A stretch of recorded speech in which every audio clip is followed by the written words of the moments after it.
What's going on, guys? I'm going to try to make a relatively quick video for you. This is actually for somebody who had left a comment on my website, arcustomknives.com, which, for what it's worth and for the record, is very likely soon to be changed to RileyKnifeandTool.com. I'm currently in the process of trying to figure out an easy way to switch that over. But at any rate, somebody had recently left a comment asking if I can give a little bit of additional detail on my tracking mechanism modification, which I do credit to Reader Products. It was basically an adaptation of their idea. And as far as I know, I forget the company owner's name, but Mr. Reader, I guess.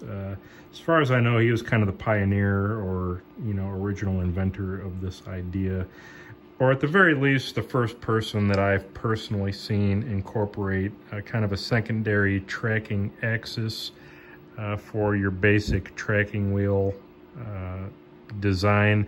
So your basic design, on most grinders, is just going to pivot this way, side to side. His idea was to kind of make a secondary axis, and I think I've made a video on this before, which I believe is what the person who made the comment recently found. And basically, he's just asking for how I did it or if I had any drawings or additional detail.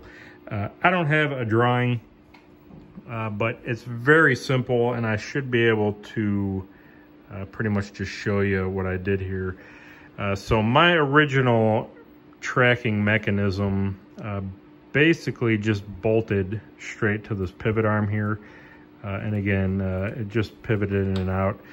This is actually the original pivot plate that I used that was just hinged off of a singular bracket here that had 2 bolts in it, and really didn't do anything else. So the only thing I did was I replaced basically that top mounting bracket with one that would pivot. So it actually uses the same bolt hole from the original one, or at least that same location. So this one is just barely snug enough so that I could still pivot on this point here. And then on the top of that bracket, it's also got a milled slot, which is actually relatively small. So you could see there's actually the other original bolt hole. So originally this bracket was just maybe this long, to my finger there.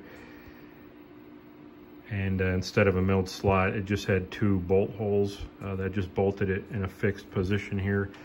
So basically I'm using the original bolt holes, and I'm not sure how his grinder, the commenter, how the grinder he has is set up. I think he said he's got an AMK that he's looking to modify. I'm not really familiar with their tracking mechanism, but how I did mine, using the original bolt holes, I just machined a new top bracket. So the first bolt hole now becomes a pivot. The second bolt hole is just slotted. It's a through hole. And then I just made the pivoting, or the mounting top bracket, a little bit longer.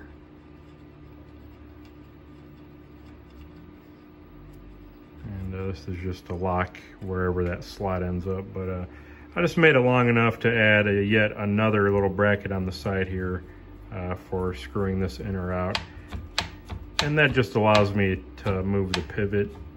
And really this knob, one or the other of these isn't completely necessary. Like if I were to remove this, I could theoretically just move this by hand and tighten it down. This just makes it easier to adjust while it's running and under tension. And then that being said, you don't necessarily even need this locking handle. So I guess I would prefer to still have this knob, for adjustment in and out while it's running. And then actually, let me get the belt back on. And I may have mentioned this in another video I did on this, but basically your belt tension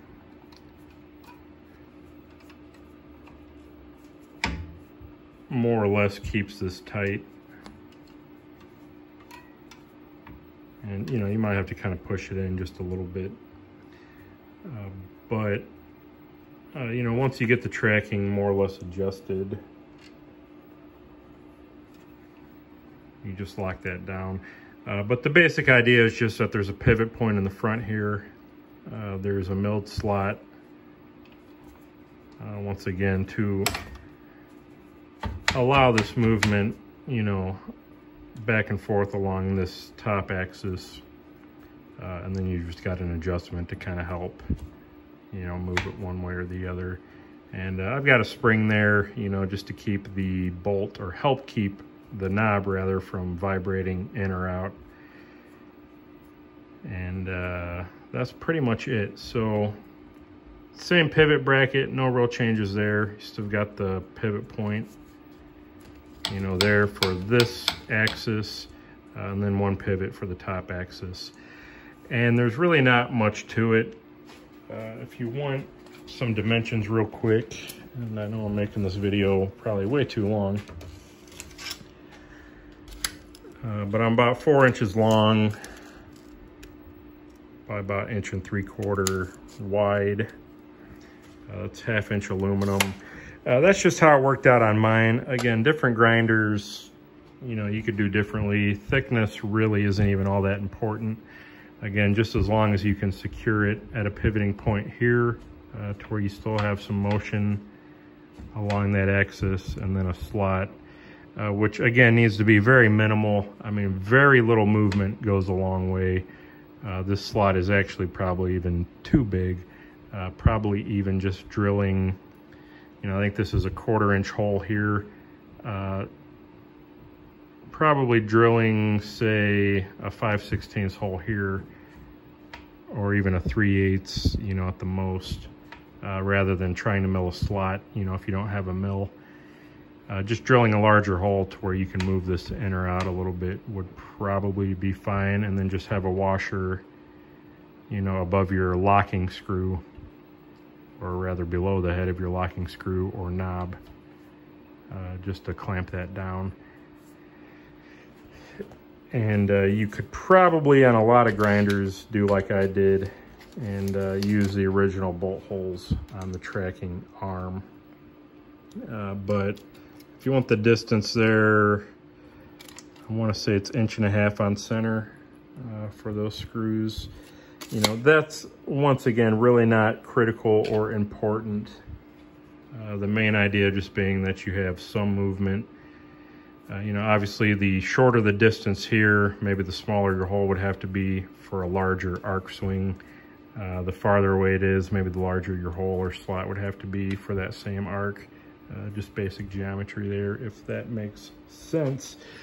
But hopefully this answers your question. I'm sorry, I don't remember the name of the comment, or the person who left the comment rather, but I will go ahead and reply to that comment if I can get back into my WordPress site there.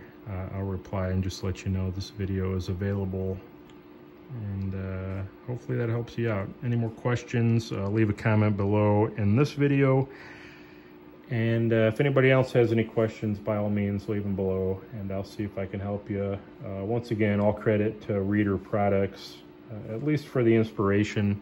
You know, my adaptation or version of that is a little bit different than what he had originally there, but kind of the same idea, just in adding that secondary axis.